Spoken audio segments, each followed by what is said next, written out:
Hello everyone, मेरा नाम है शिवम पांडे और जो हमने लास्ट में टॉपिक स्टार्ट किया था अर्थ प्रेशर थ्योरीज, हम उसी को थोड़ा सा आगे कवर करेंगे आज और अपना 5th केस देखेंगे जो भी हमारा टॉपिक कंटिन्यूएशन में है, और उसके बाद हम थोड़ा सा टॉपिक कवर करेंगे, वो होगा ग्राफिकल मेथड का। So let us begin now. जो ये केस है सरचार्ज विद स्लोपिंग सरफेस, तो यहाँ पे एक एडिशनल चीज़ आई है surcharge. Okay, also you can see that the line of action is there.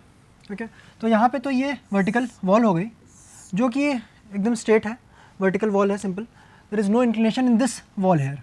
Okay, but the land here और द बैकफिल है ना, ये तो आपका बैकफिल है, इस बैकफिल का जो एंगल है that is the somewhat sloping, और जो ये एंगल है that is angle beta.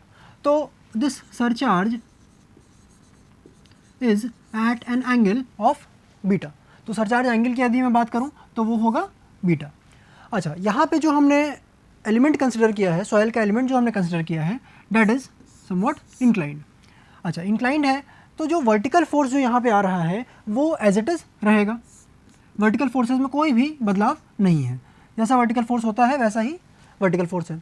But जब हम हॉरिजॉन्टल फोर्स की बात कर रहे हैं यहाँ पे, तो horizontal force is acting at an angle of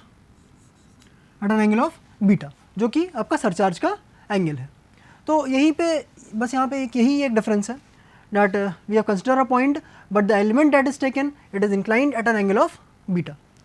alright, so you can see here the formula that is there, this active pressure coefficient, this formula is cos beta minus root of cos square beta minus cos square alpha cos square phi upon cos beta plus cos square beta minus cos square phi in root, this into cos beta. Okay, so this is one formula here. Also when you see for Kp, the difference is in the sign. You can see here this is minus, this is plus, and same with the denominator. तो यहाँ पे जो formula है Kp का that is cos beta plus root of cos square beta minus cos square phi upon cos beta minus root of cos square beta minus cos square phi into cos of beta. Okay, so you can easily see that in this case when we take Ka into Kp, alright, when we take Ka into Kp, so it is coming out to be cos square beta which is given here. But यही चीज़ यदि हम normal cases में लेते थे तो वहाँ पे क्या होता था, Ka इंटू के पी वॉज इक्वल टू 1, है ना। तो यहाँ पे यही एक डिफरेंस है। तो ये आपका सरचार्ज विद स्लोपिंग सरफेस का केस हो गया। अच्छा, जो हमने पिछला केस देखा वहाँ पे क्या था, वहाँ पे वो केस वर्टिकल वॉल के लिए था। यदि मैं दूसरा केस लेता हूँ जहाँ पे this wall is at inclined at an angle of this theta. अच्छा, यदि ऐसा केस होता है तो इस केस में आपको क्या करना होगा, एक एडिशनल फोर्स यहाँ पे रिजल्टेंट की तरह आएगा। अच्छा, ये जो यहाँ पे ये नोमेनक्लेचर है this is PAR and in case of passive it is PPR। तो थोड़ा सा यहाँ पे आप इसको करेक्ट कर लीजिएगा। Alright, so PAR and PPR what ever be the case, active होगा तो एक्टिव लगेगा, पैसिव होगा तो पैसिव लग रहा होगा। अच्छा, यहाँ पे समझिएगा इस इंक्लाइंड फेस का जो ये सरचार्ज है आपका, this one here, this surcharge portion जो कि ये it is inclined at an angle of beta, ये सेम फोर्स ला रहा होगा PA और PP whatever be the case, active case होगा तो एक्टिव, पैसिव होगा तो पैसिव, सेम एफर्ट ला रहा होगा with N angle of beta, जैसा कि आपने प्रीवियस केस में देखा। जो ये PAR और PPR का केस हमने देखा, ये इस इंक्लाइंड वॉल की वजह से आ रहा है। ओके, तो इस इंक्लाइंड वॉल पे जो सॉइल का वेट है this one is W weight. Okay, and जो फोर्सेस लग रहे हैं वो PAR एंड PPR के रूप में लग रहे हैं, और ये फोर्सेस दोनों ही कहाँ पे एक्ट कर रहे होंगे, at a distance of h/3 from the bottom. Okay, so that is there.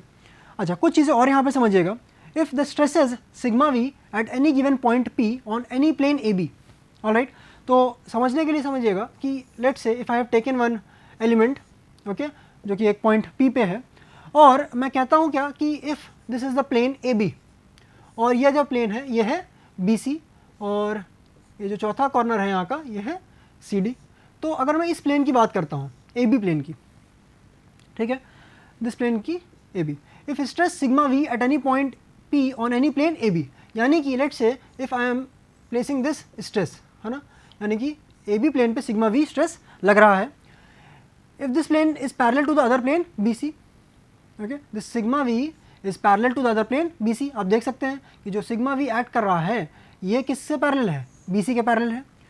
Then the stress sigma h on the lateral plane BC, जो कि यहाँ पे एक्ट कर रहा होगा sigma h, यानी कि हॉरिजॉन्टल या लेटरल स्ट्रेस आपका एक्ट कर रहा होगा, okay, at same point is parallel to the former plane AB. तो यदि ऐसा होता है, यदि ये पहला केस होता है, तब sigma h will be directly parallel to what, AB. Okay, तो यही चीज़ यहाँ पे बता रखा है क्या, कि सिग्मा h AB के पैरेलल है और सिग्मा v आपका BC के पैरेलल है. अच्छा, जो स्ट्रेसेस है यहाँ पे, the stresses sigma v and sigma h are also called as the conjugate stresses, and the planes AB and BC under consideration are referred to as conjugate planes. तो यहाँ पे यही एक nomenclature है, that conjugate stresses and conjugate planes. Okay, तो ये आपको यहाँ पे important consider करना है. अच्छा, conjugate ratio की भी अभी हम बात करते हैं. Let us see here. Inclined back with sloping surface, alright, inclined wall back with sloping surface. इसी में जो प्रेशर लग रहा होगा that will be Ka into gamma into H into cos beta. अच्छा, यदि हम बात करते हैं थ्रस्ट की, है ना, तो जो फोर्स लग रहा होगा that will be Pa, capital P, Ka into gamma into H square into cos beta by 2. अच्छा, एक चीज़ और समझिएगा, ये जो फोर्स लग रहा है ना, it is per unit length of the wall, जो कि हमने पहले से भी बात करी है.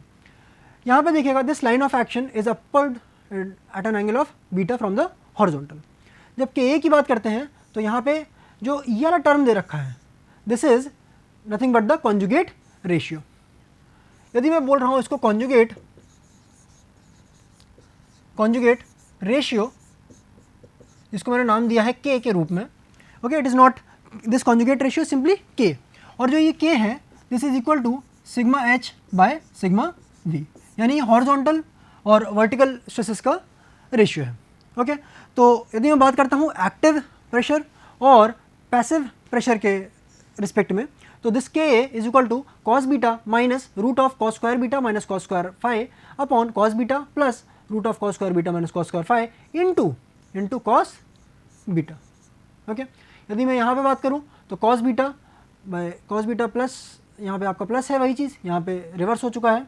Okay, the formula is just the reversal here into this cos beta. Okay, तो यहाँ पे आपका ये फॉर्मूला है जिसको आपको ध्यान रखना है. ऑलराइट, सो इसके बाद हम थोड़ा सा आगे इसमें एनालिसिस करते हैं, देखते हैं, and then we'll move on to the cohesive soil.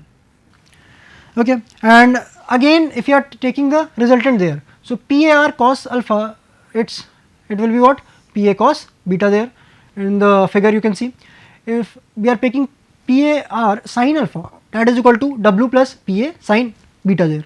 Now if you are taking using the Pythagoras theorem, then PAR can be written as W plus PA sin beta का whole square plus PA into cos beta का whole square. So that we have taken these two stresses there, alright, and these two stresses we are taking in the resultant, that comes out to be PAR here. Now at what angle it is acting, it is given by tan alpha there, and tan alpha is equal to W plus PA sin beta by PA into cos beta. So you can easily say that alpha is equal to tan inverse of this term here, alright. So this is the case here. Now if you are talking about the cohesive soil, okay, so initially Rankine gave the theory for cohesionless soils, but later on Bell extended this theory and he gave it for the cohesive soils. Now you already know that cohesive soils are what, partially self sustaining. अगर वो ऐसे ही अगर उनको आप mould करके रख देते हो तो क्या होता है, या फिर सिंपली आप उसे रख भी देते हो तो क्या होगा, अपने आप से स्टैंड कर जाती हैं. बट अगर आप सैंड रखते हो, सैंड क्या होता है, भरभरा के गिर जाएगी एकदम. Okay, so these are cohesive soils are what, self sustaining or supporting soils due to the presence of inherent cohesion in them, as a result of which active pressure being exerted by these soils is less than cohesionless soils, but passive pressure is much greater than cohesionless soils. तो इसकी हम बात करेंगे अभी आगे कि active pressure कैसे कम होता है और पैसिव प्रेशर कैसे ज़्यादा होता है. बट उसके पहले हम सबसे पहले यहाँ पे आज एक्टिव स्टेट की यहाँ पे हम बात करते हैं. एक्टिव स्टेट में हम बात करेंगे तो sigma 1 is equal to what, sigma v that is equal to gamma z. Now understand here that the horizontal force that is acting, it will be reduced and this will be equal to what, PA value, because active state में क्या होगा, जो horizontal direction में force है that will be slightly lesser there. Now we are using this equation, Okay, this equation sigma 1 is equal to sigma 3 tan square alpha plus 2c tan alpha, because the cohesion is there, so we can easily use this formula here. Now we are simply putting in the value of sigma 1 and sigma 3, okay, from these two equations in this portion. Okay, so sigma v is equal to sigma h into tan square alpha plus 2c tan alpha. When we are simply placing and replacing the term or interchanging the terms here, so sigma h is equal to sigma v cot square alpha minus 2c cot alpha. Now 1 minus sin alpha by 1 plus sin alpha and 1 plus sin alpha by 1 minus sin alpha, that we have seen for the cases of Ka and Kp. In that case we can easily say that Ka is equal to cot square alpha. So when you are simplifying this equation here, so it comes out to be Ka gamma z minus 2c root में Ka. So this is there. So this equation is what very prime importance for you. This sigma h is nothing but Pa, that is the active pressure that is acting, and this is Ka gamma z minus 2c root में Ka. Achha, understand here that this active pressure that is acting in the case of, now see, this was the amount which was acting in what? Cohesionless soils, okay, cohesionless soils. Okay, now due to cohesion what happens, some active pressure value is getting reduced, so we are putting this minus sign here and we are saying that this amount has reduced now. Okay, so this amount 2c root k is has been reduced. तो जो active pressure पहले लग रहा था वो काफ़ी ज़्यादा था, जो कितना था Ka गामा z था, बट अभी जाके वो क्या हो गया है, वो कम हो चुका है. वो आप इससे ये भी समझ सकते हो क्या कि एक्टिव प्रेशर में जो बाहर दीवार को पुश करने वाली फोर्स थी वो क्या हो गई है, वो अब यहाँ पे थोड़ा सा कम हो गई है. वो किसके कारण हुआ है, inherent cohesion. You can see here that C is the contributing factor. So इस कोहेजन के कारण क्या हुआ, जो आउटवर्ड प्रेशर था या एक्सपेंशन ऑफ सॉइल था, that is slightly reduced there. Okay, so this is the equation that we have studied. Now we will be seeing at different point what happens. At z is equal to 0, Pa is equal to minus 2c root में Ka there. Okay, for z is equal to z naught what happens, किसी एक point पे ऐसा भी होगा कि जाके ये क्या होगा, यहाँ पे जो पैसिव या सॉरी एक्टिव प्रेशर है that will be somewhat coming to 0. और किस पॉइंट पे होगा, इसके लिए हमने क्या किया, इस Pa को हमने इक्वल्स टू 0 कर दिया. So if this equation is equated to 0 then we get that z naught is equal to 2c by gamma root में Ka. Now for the case of pure clay we have simplified it that phi is equal to 0 and Ka will be coming out to be 1 there, and so z naught is a simple function of what, c and gamma. Okay, so z naught is coming out to be 2c by gamma, so that is there. Okay, now understand at z is equal to h, मतलब यहाँ पे एकदम base पे जाते हैं, जब तो यहाँ बेस पे जाएंगे तो यहाँ पे कितना फोर्स लग रहा होगा, simply you are placing this z is equal to h in this equation there. So it comes out to be Ka gamma h minus 2c root में Ka. So यहाँ पे तो वैल्यू 0 हो जा रही है और यहाँ पे जाके फिर से क्या हो रहा है, pressure, that pressure is acting as 2c root में Ka. सो ये वाला जो पोर्शन है और ये वाला पोर्शन है माइनस और प्लस करके ये बैलेंस कर जाएगा. So this will not be contributing in the active pressure, ये दोनों आपस में नलिफाई कर जाएंगे, ये दोनों फोर्सेस हैं ये आपस में न्यूट्रलाइज कर जाएंगे. ओके, सो नेगेटिव प्रेशर की जो हम बात कर रहे हैं, जो ऊपर वाला पोर्शन था यहाँ पे वो टेंशन वाला जोन था. Okay, so negative pressure in the cohesive soils in active state at the top of the wall, alright, at the top of the wall indicates that it is in a state of tension and these tensile stresses gradually reduces to 0 at a depth of z naught. Okay, तो आप देख रहे हो क्या, ये जो tensile stresses act कर रहे हैं ये क्या हो गया, ये z नॉट डेप्थ पे आके यहाँ तक आके ये क्या हो गया, it are reducing to what, 0 value. Okay, these have been reduced there. Okay, so net pressure in these cohesive soils in active state at a depth of 2z naught is 0. आपने देखा उस चीज़ को कि नेट प्रेशर की बात कर रहे हैं अगर हम लोग, माइनस और प्लस वाला बैलेंस जो हमने बैलेंस किया तो वो कहाँ पे आ रहा है, 2z नॉट पे वो 0 हो जा रहा है. So hence up to this depth soil can withstand their vertical face up without any lateral support and this depth is called as critical depth of unsupported cut. अब इसको आप यहाँ पे समझिएगा कि यदि मैं सॉइल को एक्सकेवेट करना चाहूँ, ओके, ये कोहेसिव सॉइल है और यही सेम सिचुएशन है, यदि मैं सॉइल को एक्सकेवेट करना चाहूँ और दिस पोर्शन हियर, ओके, इतने पोर्शन को मैं इस पूरे पोर्शन को मैं एक्सकेवेट करना चाहता हूँ। अब इतनी हाइट तक, okay, if I am taking out soil from this air and from this air, okay, यहाँ से मैंने बाहर निकाला और यहाँ से मैंने इसको सॉइल को बाहर निकाला। अब इतने पार्ट तक सॉइल क्या होगा, सेल्फ सस्टेन कर जाएगी। इतने पार्ट तक ये सॉइल अंदर आके गिर नहीं जाएगी, ओके। तो बिकॉज यहाँ पे इस सॉइल के पास खुद का कुछ ना कुछ प्रेशर है, या फिर हम यहाँ बात करें तो सॉइल का कुछ ना कुछ प्रेशर है, और यही प्रेशर जो है इसको हेल्प करेगा सस्टेन करने में, ओके। सो इतने रीजन तक हम एक्सकेवेशन करेंगे तो हमें कोई भी दिक्कत नहीं आने वाली है। बट इसके बाद जब होता है तो यहाँ पे क्या हो रहा है, active pressure will be starting acting, और नेट प्रेशर यहाँ पे तो हो गया neutralize, okay, this one minus and this one is plus. तो इतनी जोन तक तो ओके है, बट इसके बाद क्या होगा, हमें कुछ ना कुछ सपोर्ट देना पड़ेगा, otherwise the deformation will be taking place. So this is the critical depth of unsupported cut, that is ZC we write, and it is given by 2Z0. Now understand here that due to tensile stresses what happen, tensile cracks are getting developed. तो जैसे अगर ये soil है और ये यदि forces act कर रहे थे, ये माइनस में ये प्लस में, ओके, और ये रिटेनिंग वॉल है let's say, okay, so ignore this portion here. Now if this is the retaining wall here, तो यहाँ पे इतने पोर्शन में क्या होगा, टेंसाइल क्रैक्स डेवलप हो जाते हैं, okay, and soil may not remain adhere to the face of the wall now. अब टेंसाइल क्रैक्स होने के कारण ऐसा डेवलप हो सकता है। हम इसे दो केसेस लेंगे, जब टेंसाइल क्रैक्स नहीं डेवलप हो रहे हैं, और दूसरा केस ऐसा होगा जब टेंसाइल क्रैक्स डेवलप हो रहे हैं।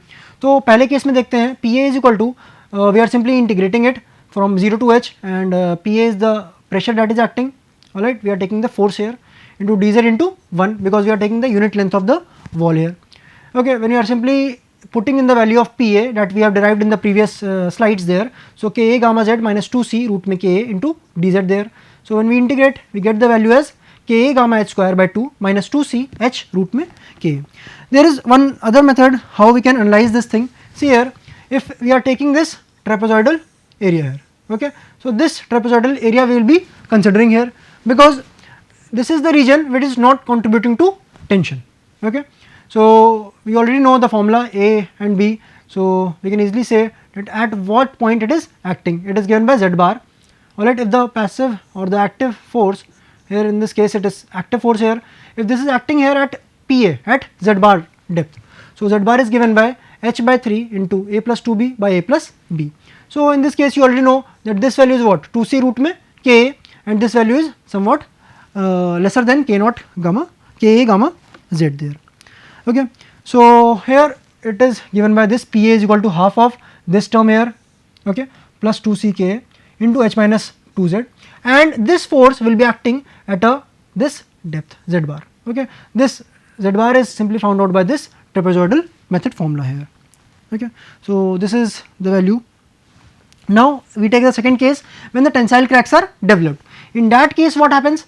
In that case Pa is equal to 0 to h Pa dz, we are simply integrating it and we get the formula as this value, Ka gamma h square by 2 minus 2ch into root में Ka plus 2c square by gamma. So this is the force that is there. Now at what location this will be acting? It will be acting at z bar there, so it comes out to be h minus z naught by 3. So if you are taking another case, the passive state for this cohesive soil only. So here in this case what will happen, this vertical will be what, lesser value, alright, vertical force will be lesser in amount. So this will be what, lesser means the minor principal stress, so it will be sigma 3 there, that is what, gamma into z. If you are talking about this sigma into h, sigma h, not sigma into h, it is sigma h simple. So in this case it is what, major principal stress, because it is a major contributor in stability of the soil, and this is equal to Pp. So when you are simply putting these two values in this equation, we get this value here, and on simplifying we are getting this passive pressure as Kp into gamma z plus 2c root में Kp there, okay. अब इसी में हम क्या करते हैं, z की value एक बार 0 पे चेक कर लेंगे और z की वैल्यू h पे चेक कर लेंगे, मतलब कि सबसे ऊपर क्या वेरिएशन आ रहा है और सबसे नीचे क्या वेरिएशन आ रहा है. So in this case we have found out that Pp is equal to 2c root में Kp there, because this cohesion will what, this cohesion will be trying to ultimately stabilize the soil. Starting में ये जो case 2c root में Ka आया है, Kp आया है, ये क्या करेगा, सॉइल को और ज़्यादा स्टेबल करने की कोशिश करेगा। और आप खुद भी समझ सकते हो कि एक तो वॉल इधर मूव कर ही रही थी, साथ में क्या हुआ, कोहेजन और ऐड कर गया। कोहेजन और ऐड कर गया तो सॉइल में और ज़्यादा स्ट्रेंथ डेवलप हो जाएगी एक तरीके से, और ज़्यादा सॉइल स्टेबल हो जाएगी वहाँ पे।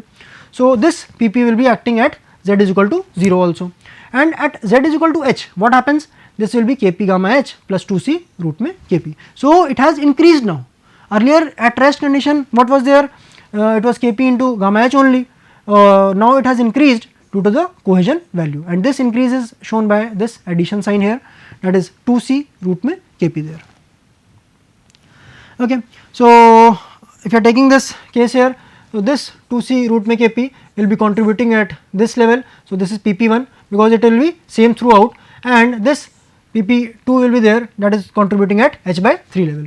So this is 2c h root में kp, and this pp2 is equal to what, kp into gamma h square by 2, and this is acting at depth of h by 2, this is acting at a depth of h by 3 from the base. Alright, when we are adding these two forces, we will be getting the total passive pressure that is acting there, and it will be acting, this force PP will be acting at the depth of this z bar. Okay, so this we have easily seen here. Now we move on to the Coulomb's wedge theory. The Rankine's theory is now complete. Now in this Coulomb's wedge theory, what is the difference? This is wedge is being given here. Now in the Rankine's theory, we were considering that the soil failure was an element failure, okay, but here in this case the soil failure is a wedge failure. Now we will be looking on to some assumptions here, that is first one, see here, soil is homogeneous, isotropic, semi-infinite, dry and cohesionless. Okay. Second point, very important point, back of the wall in contact with the backfill is vertical or inclined, it can be anything here, and very important thing that it is rough. In Rankine's theory you have seen that it was only smooth one there. The failure wedge acts as a rigid body, मतलब कि जब fail हो रहा होगा soil का मास तो वो पूरा का पूरा साथ में आ रहा होगा. Let's say if this is the soil mass that is there, okay, this is the soil mass that is there, और इतना पार्ट फेल कर रहा है, okay, this I say A, C and B, यदि ये वाला पोर्शन फेल कर रहा है तो ये पूरा का पूरा साथ में फेल करेगा. It is acting as a rigid body and stresses over it are distributed uniformly. So that is the point there in case of failure wedge. Now failure is two dimensional and the rupture surface is planar, which passes through the heel of the wall. We will be seeing this point in the next slide there. Point of application and the line of action of the resultant thrust between the wall and the soil is known to you. Okay. In the Coulomb surface, what happens? We are considering what, rupture surface to be planar, but in actual what happens in the active state, it is, see, you can see here it is slightly curved there. Okay, this is slightly curved. Also in the previous cases, in the Rankine cases, we were taking this wall here and the active pressure or passive pressure was acting horizontally there, but here in this case you can see that this PA is acting like this. Okay, if this is angle delta here, okay, this is the normal, if this is angle delta, so this force is acting at an angle. Okay. Similarly in case of PP there, okay, the surface is much more curved. Okay, you can see the surface is much more curved in the passive case and the force is acting at an inclined angle here also, that is at PP. Okay, now understand, this is a very important figure for you. Now if this is the wall here, this is the wall here, okay, this portion is the wall. Now you can easily see that this wall is at an angle of this theta. Okay, the very first thing here. Second thing, this soil is there, this surcharge is there and this is making an angle beta there.